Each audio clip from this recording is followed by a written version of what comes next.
review of The Flash Season 1, Episode 15. And this is the episode where Barry, Iris, Eddie, and Linda go on like this double date because they just happen to run in them at the bowling alley.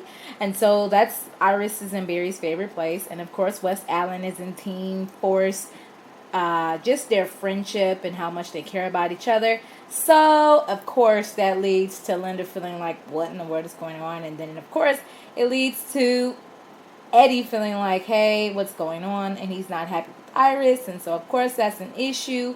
However, we also find out in this episode that that man who can control the weather has a vengeance because Joe killed his brother, so he wants revenge. And so he tries to kill Joe. And, of course, Barry comes to his rescue to make everything well. And Iris, as the journalist, is investigating what happened to her previous writer, the guy over everything. And so she's trying to figure out more and more information. And so she's learning more about the metahumans. And she's able to ask Barry, like, hey, do you think Dr. Wells is really who he is? Because based on her investigation and her notes and, doing the journalism that she does, she has her second thoughts about him. And, of course, Barry is saying, no, there's nothing wrong with him because he doesn't know Dr. Wells as much as he thinks he does. And so the episode continues.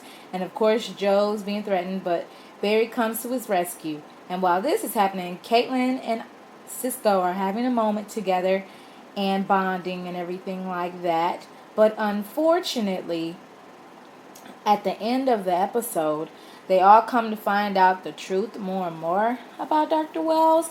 And so Dr. Wells and Cisco are having a standoff. And Cisco tries to reason with Dr. Wells.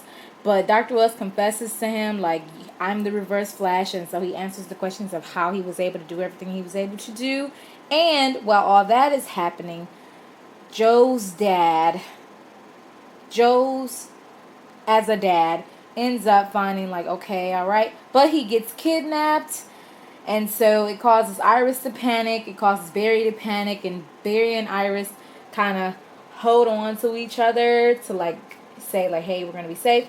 But at the end of the episode, Dr. Wells seemingly kills Cisco, I'm sorry, and Iris and the Flash like have a moment together, and so they kiss each other, and like this tsunami is gonna take over because the guy who controlled the weather wanted this to happen like this. But thankfully Barry ran so fast, he ran back time, so everything is changed and everything's didn't, so it didn't happen. Alright guys, that's my review of the episode. Thanks.